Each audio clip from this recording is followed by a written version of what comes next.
What's up, farming family? How y'all doing today? Today, we're going to be checking out the Ronbus R3 Nova. It is their new technology style paddle. It's got an edge grid system that lets air in that's supposed to eliminate core crush. I wanted y'all to know I have a code. It's $20 off. It's Farmer PB. If you use that at checkout, you get the discount. I will get a kickback from that. I thought I should let you know that. But let's get into this review, y'all. When it comes to the pop of this paddle, I would probably put it somewhere in between the Vatic Prism Flash and the R3 Pulsar, because I don't think that it has the pop that the Prism Flash or the Prism V7 has, but I also don't think that it quite has the pop that the Pulsar series has. So I would probably put it as like a Gen 1.75 in terms of pop, to be honest. And then when it comes to the power, the swing weight's not as high, so it's lacking the extra weight in the edge, so the plow through is not going to be quite as good as it is on the Pulsar, and I don't think it hits as hard as the Pulsar in general.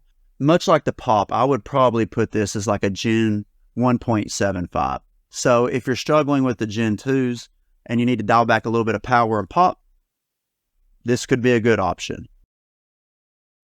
As most of y'all know, in my Vatic Prism Flash review, I said it was crazy controllable. And then if you watched my Ronbus R3 Pulsar and the R1 Pulsar review, you heard me say basically that those are some of the most controllable Gen 2 paddles that have been released to date.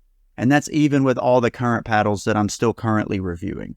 So, and if I put the pop and the power between the Pulsars and the Prism Flash, you can almost guarantee essentially where the control would be listed for me as well. Because since it doesn't have the pop and the power that the Pulsars have, it will be slightly more controllable than them, but it will have more power than the Prism Flash, so it won't be as controllable. Even though I don't see literally 99% of the populations having any problem controlling this paddle whatsoever. In fact, I would recommend this to people that can't control other Gen 2 paddles. When it comes to the spin, Ronbus is known for getting good spin numbers, all the way from the R1.16, R2.16, the 3, then you got the Pulsars, and you got the Nova series. Every one of these I've played with, and every one of them have had spectacular spin. You're not going to have any problems with spin. Your top spin serves are going to drop in. You're not just going to be launching them out of bounds like you do with some paddles that don't have the same grit.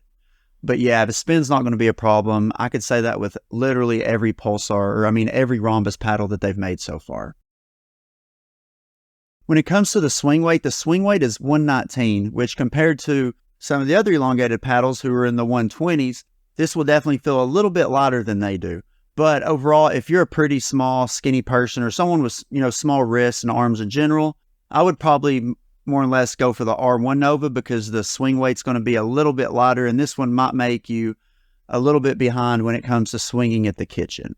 And the overall weight on this paddle is right at 8 ounces, which is a good sign for the quality control of Ronbus. I've had other paddles that have recently been sent to me or I've recently bought that were severely underweight, so seeing it right in the weight range that they advertise is a good feeling.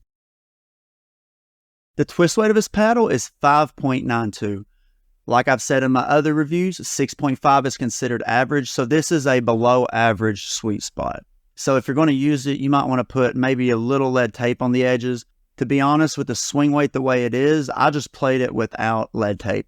I am a lanky, skinny dude. If I add any extra weight to that, it is going to put me behind on my swings and stuff. So when I use this paddle, I literally use it with no lead or very little lead. But just know that the sweet spot is below average, especially compared to the other Ronbus, like the Pulsars. What's up, y'all? And these are my thoughts on the R3 Nova. So after playtesting with this paddle for a while, I did really enjoy the paddle. Once again, I do enjoy elongated paddles more personally for me. So I did feel like this paddle was right down my alley for what I was really looking for in a paddle. It had great control. It had good solid plow through. And I had no problems with this paddle at all. So the spin felt good. The hand battles, it honestly didn't feel really heavy either. So it felt overall generally pretty good. So I would definitely give this a paddle a look into if you were looking into buying new paddles. When it comes to value for your money, it's $180 without my code FarmerPB. That'll get it down to $160.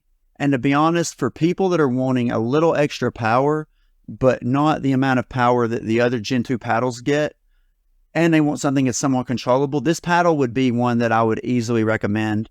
People all the time are like, oh, you got that new Ronbus? And I haven't really let many people try it, but the other people that I've let try the other Ronbuses loved them. So I have a feeling that people would feel the same way about this one. But in terms of value for your money, definitely one of the most recommended paddles in terms of controllability with extra, power and pop. Because Gen 1 paddles aren't going to do it for most people. But until next time, stay safe, have a good day, drink plenty of water. Peace, y'all.